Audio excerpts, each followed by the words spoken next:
அதலக்காய்கள் 20-25 millimetre நீளம் வரை இருக்கின்றன. காய்களின் கரும்பச்சை நிறம், வெளித்தோலில் 8 நுண்ணிய வரிகள் இருக்கும்.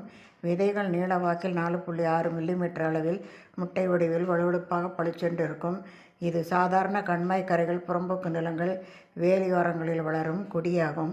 மருத்துவ குணங்கள்: சத்துக்களின் மகுடமாக திகழும் அதலைக்காய் குளிர்காலத்தில் அதிகமாக விளையும்.